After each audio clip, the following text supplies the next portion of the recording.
I am Luca Sebastiano Dacci, using an AI voiceover. I will briefly present a simplified narrative of personal reflections on how I would build an ex novo town. These reflections are primarily based on is-a-benefit urbanism, with an emphasis on the practical aspects of the construction process. For the theoretical aspects, you may refer to the literature on is-a-benefit urbanism, which is freely available. I will focus on 3 key points: 1. Beauty, 2. Scalability, and 3. Connectivity.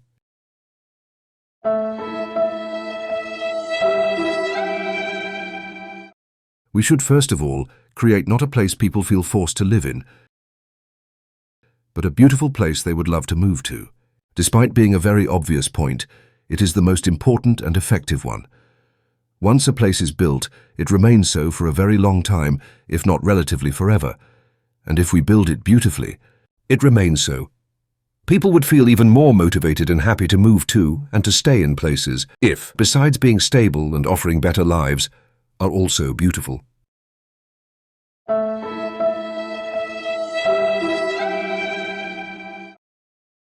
A scalable model of urban growth based on incremental completeness.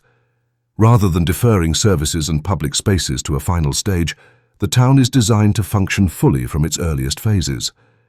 Each stage of development constitutes a walkable, autonomous urban unit, equipped with essential services, workplaces, and public spaces.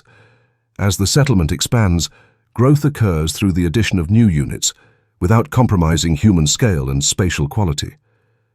This approach produces a complete small town at each stage of development, reducing dependence on continuous investment to achieve functionality, and allowing the settlement to benefit from smaller, phased waves of investment over time, as well as being adaptable to new demands, namely incoming residents, without compromising the existing built stages, and without requiring the latter to wait for the former to achieve full functionality. Higher-level services, public spaces, central business districts.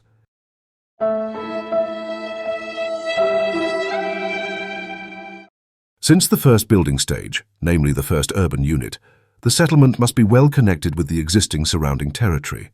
Public transport, such as trains, sky trains and/or trams, must ensure efficient and comfortable commuting in and out in order to reach nearby villages, towns and cities. This would avoid the construction and the feeling of living in an isolated and marginalized ghetto. On the contrary, one will feel to be right at the center of a territorial network, bringing vibrancy, stimulation and efficiency, as well as economies of scale and agglomeration and socio-economic spillover effects.